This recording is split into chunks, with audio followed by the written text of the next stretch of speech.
शुक्ला जी और उनकी पत्नी सुमन छत पर बैठकर सुबह की चाय का आनंद ले रहे होते हैं कि तभी शुक्ला जी के बड़े भाई का फोन आता है। राम राम भाई साहब, कैसे हैं आप? राम राम छोटे, मैं तो बिल्कुल ठीक हूँ। तू बता कैसा चल रहा है सब? जी भाई साहब, यहाँ सब ठीक है। आज इतनी सुबह सुबह कैसे याद किया? अब क्या बताऊँ, तूने तो गाँव आना जाना ही छोड़ दिया है जब से शहर में बस गया है।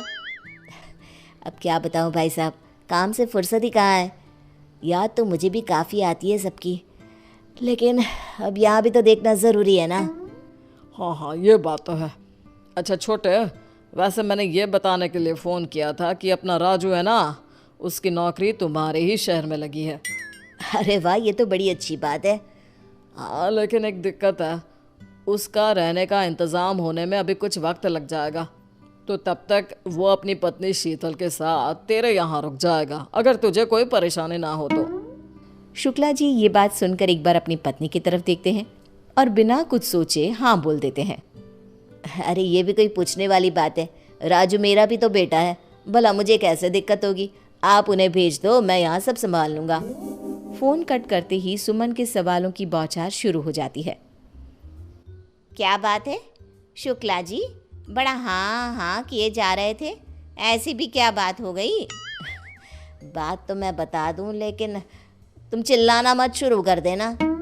शुक्ला जी सुमन को सारी बात बता देते हैं और बात सुनते ही सुमन का मुंह बन जाता है। वो गुस्से से अपने पति को घूरने लगती है।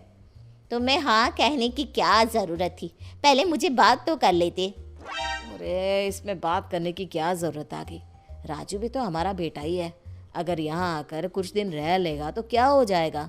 जब बात तुम्हारे परिवार की होती है तो तुम्हारे तो तेवर ही बदल जाते हैं। अरे करो जो करना है, मैं तो कुछ बोलूँगी ही नहीं। तुम तो मुझे ऐसे सुना रही हो जैसे पता नहीं कौन आ रहा हो। अरे राजू की बहू आएगी तो तुम्हारी ही मदद हो जाएगी, कुछ दिन तुम भी बहू के सुख ले लेना। हाँ हाँ, देखती हूँ कितना आराम मिलता है मुझे। अगले दिन शाम को दरवाजे की घंटी बजती है। सुमन दरवाज़ा खोलती है। सामने राजू और उसकी पत्नी अपना सामान लिए खड़े होते हैं। सुमन बिना कुछ बोले बस इशारा करके उन्हें अंदर आने को कहती है। नमस्ते चाची जी। नमस्ते चाची जी। नमस्ते, आओ बैठो राजू। सुमन शीतल को ऊपर से लेकर नीचे तक निहारती है।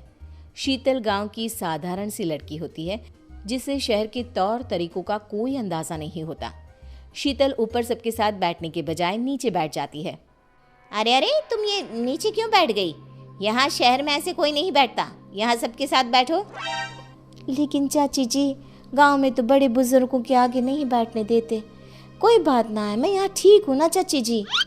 तभी शुक्ला जी अपने कमरे से बाहर आते हैं। अरे आ गए राजू बेटा, कैसा रहा सफ़र, कोई दिक्कत तो नहीं हुई ना? नहीं चाचा जी, सब बढ़िया रहा। शुक्ला जी राजू के गांव के हालचाल लेते हैं। तभी सुमन राजू और शीतल को उनका कमरा दिखाने की बात करती है। चलो तुम दोनों को तुम्हारा कमरा दिखा देती हूँ। हाँ, तुम दोनों आराम करो, बाद में बात करते हैं हम। सुमन उन्हें कमरा दिखा कर आती है और अपने पति को सुनाने लगती है। ये कितने दिन तक रुकेंगे? मैं ज़्यादा दिन तक सबकी सेवा नहीं कर सकती, और शीतल को देखकर तो लगता ही नहीं कि उसे शहर का कुछ अता पता भी है।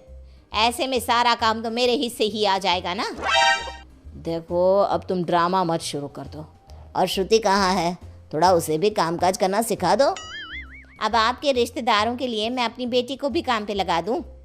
हाँ, तो क्या उसे सर पर चढ़ा कर रखोगी? सुमन बिना कुछ जवाब दिए अपने काम में लग जाती है। अगले दिन सुमन किचन में काम कर रही होती है तो शीतल मदद करने आती है।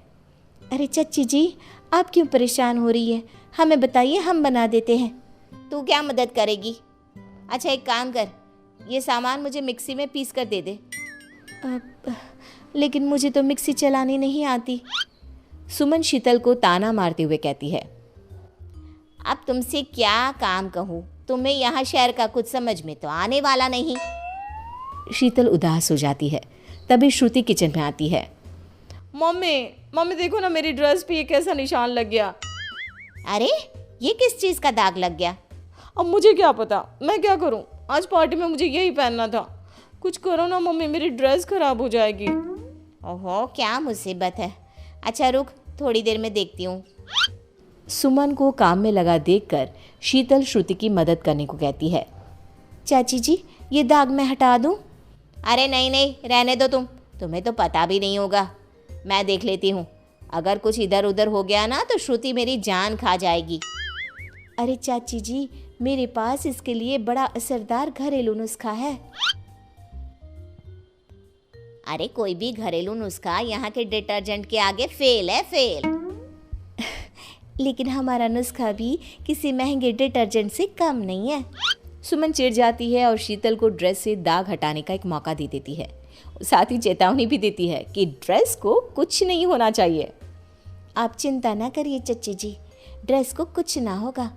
शीतल किचन में से थोड़ा गर्म पानी, नींबू और बेकिंग सोडा लेकर वहाँ से चली जाती है। थोड़ी देर बाद शीतल किचन में आती है और सुमन को ड्रेस दिखाती है। चच्ची जी देखिए तो दाग निकल गया। अरे वाह भाभी, आपके नुस्खे ने तो कमाल ही कर दिया। मुझे तो लगा ही नहीं था कि ये दाग कभी जाएगा भी, लेकिन आपने कमाल कर दिया। सुमन हैरान हो जाती है, लेकिन शीतल को नीचा दिखाने के लिए उसे सुनाने लगती है। इसमें कौन सी बड़ी बात हो गई, ये साबुन से भी छूट जाता, और वैसे भी ये घरेलू नुस्खे तो मुझे भी आते हैं। लेकिन मम्मी, मैंने भी साबुन से कोशिश की थी, उससे कुछ नहीं हुआ। आप कुछ भी कहो, ये नुस्खा सच में कमाल का था। सुमन का मुंह बन जाता है और वो अपने काम में लग जाती है। ऐसे ही एक दिन शाम को सुमन के घर पे कुछ रिश्तेदार आने वाले होते हैं। सुमन और शीतल खाने की तैयारी कर रही होती है। वहीं शुक्ला जी और राजू भी ड्राइंग रूम में बैठकर बातें कर रहे होते हैं। शीतल देखो, आज घर पे रिश्तेदार आने वाले हैं, तो कुछ भी ऐसा वैसा मत कर देना। ये शहर है और यहाँ के तौर तरीके बहुत अलग होते हैं। अभी तुम्हें समय लगेगा सब सीखने में। शीतल चुपचाप सब सुनती है। तभी सुमन जोर से चिल्लाती है, हे भगवान, ये क्या हो गया मुझसे? इस सब्जी में तो बहुत नमक पड़ गया। अब तो ये सारा खाना बर्बाद हो जाएगा। रिश्तेदार भी आ ही रहे होंगे, क्या करूं मैं? सुमन को परेशान देख शीतल झट से आटे की 2-4 गोलियां बना के सब्जी में डाल देती है और थोड़ा घी भी डाल देती है। अरे क्या कर रही हो तुम? पहले ही सब्जी में इतना नमक है, अब तुम इसे और खराब ना करो। तुम जाओ यहाँ से, मैं सब संभाल लूंगी। चाची जी, आप क्यों परेशान हो रही हो?